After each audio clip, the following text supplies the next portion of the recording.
नमस्कार दोस्तों, मैं आशीष तिवारी आपके सामने एक महाभारत का वो प्रसिद्ध प्रसंग आज प्रस्तुत करूँगा, जिसमें द्यूत सभा में द्रौपदी के साथ जो अपमान हुआ और उसी वजह से महाभारत हुई। और ये हमें इस बात की शिक्षा देता है कि नारी का अपमान किसी भी रूप में सहनीय नहीं है। राजसभा में दुशासन दुस्साहस करके आया, कुरु वंश की कुल वधू के केश पकड़कर लाया। गिरा धरा पे द्रुपद कन्या अपमानित कर बैठा, कुरु वंश का सर्वनाश सुनिश्चित कर बैठा।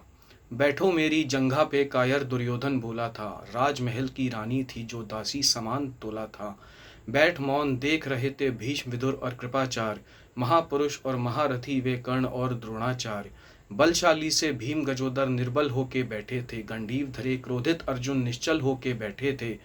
नकुल और सहदेव बंधे थे मर्यादा के तारों से, ज्येष्ठ युधिष्ठिर थे बधित धर्मों के आचारों से।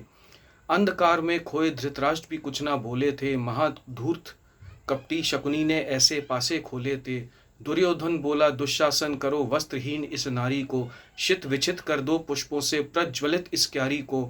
यह सुनकर कर जोड़े बोली पंचाली अकुलाई सी, यह सुनकर कर जोड़े बोली पंचाली अकुलाई सी। भाभी कहते हो दुर्योधन हूँ तो मैं भी माई सी, क्यों पाप करते हो मूर्ख बुद्धि क्या मुरझाई है। अभी समय है वंश बचा लो इसमें ही चतुराई है।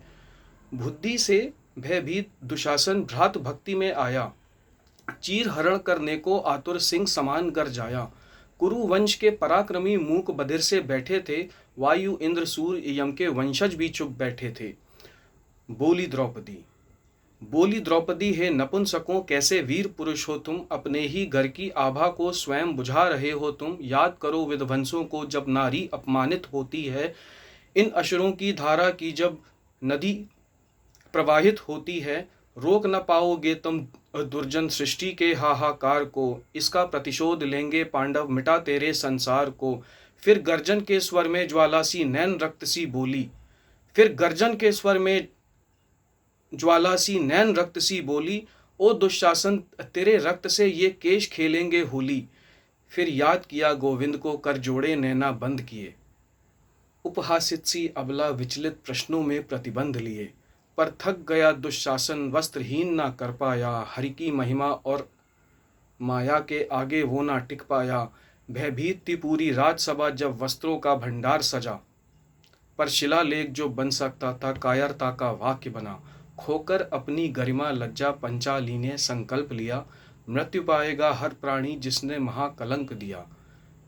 बोले भीम, बोले भीम दुर्योधन अब ना तू बच पाएगा, एक गदा के प्रहार से अपनी जंघा तोड़वाएगा। और तेरे कर्मों का फल भोगेंगे तेरे बाकी भाई, कैसे अपने भ्रातों को मृत्यु से बचवाएगा। मृत समान अपमानित पंचाली आंखों में अश्रु लिए, मृत समान अपमानित पंचाली आंखों में अश्रु लिए। हो छल परास्त निष्कासित पांडव अंतर में वज्र लिए। द्यूत सभा से उपजा बीज ना शीश बचाना अंश था। प्रारंभ हुआ अध्याय महान महाभारत विध्वंस का, प्रारंभ हुआ अध्याय महान महाभारत विध्वंस का। नमस्कार।